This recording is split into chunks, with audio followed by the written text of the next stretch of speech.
আজ আমি প্রেশার কুকারে স্মোকি ইলিশ মাছ তৈরি করার একটা প্রসেস রেসিপি দেখাবো। এই রেসিপিটা আসলে আমি করার কারণটা হচ্ছে যে ইলিশ মাছে অনেক কাঁটা থাকে। দেখা যায় যে এই প্রেশার কুকারে প্রায় 1 ঘন্টার মধ্যে যদি আমি এটা কুক করি, একটা আস্ত ইলিশ মাছ এবং কাঁটা ছাড়ানো বা কাঁটা এত নরম হয়ে যায় যে কামড় দিয়ে খেয়ে ফেলা যায়। সুতরাং টেস্টটাও খুব মজার হয়। তো আমার ফ্যামিলির সবাই খুব পছন্দ করে আস্ত ইলিশ মাছ, এরকম কাঁটা থাকে না, ওদের কাছে খুব ভালো লাগে। আমার মেয়েও খুব পছন্দ করে। সেই জন্য আমি আজকে এই রেসিপিটা করছি এবং তাই ভাবলাম যে একটু রেকর্ড করে আপনাদেরকেও দেখাই। তো দেখতে পাচ্ছেন আমি খুব সাধারণ মশলা, এখানে আদা রসুন বাটা এগুলো কিছুই লাগে না, শুধু পেঁয়াজ। আমি কোনো গুঁড়া হলুদ দেইনি, একটু টমেটো সস, ভিনেগারটা খুব ইম্পর্টেন্ট, ভিনেগার দিয়েছি, তারপর লাল মরিচটা দিয়েছি, কাঁচা মরিচ দিয়েছি, লেবুর রস দিয়েছি। এগুলো সব দিয়ে ম্যারিনেট করে রেখেছিলাম প্রায় 1 ঘন্টার মতো।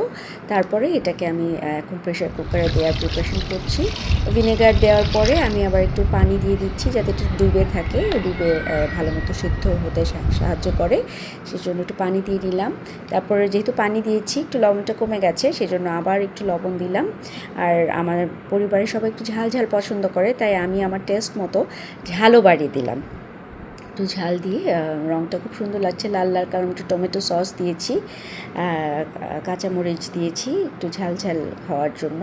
তো আপনারা আপনাদের টেস্ট মতো দেবেন। এবং আমি প্রেশার কুকারে ঢাকনা দিয়ে দিচ্ছি এবং প্রায় 1.5 ঘন্টার মতো আমি এটাকে প্রেশার কুকারে রেখেছি। এখন ঢাকনা খুলে দেখেন যে পুরাটাই একদম কাটা সহ একদম সিদ্ধ হয়ে গেছে।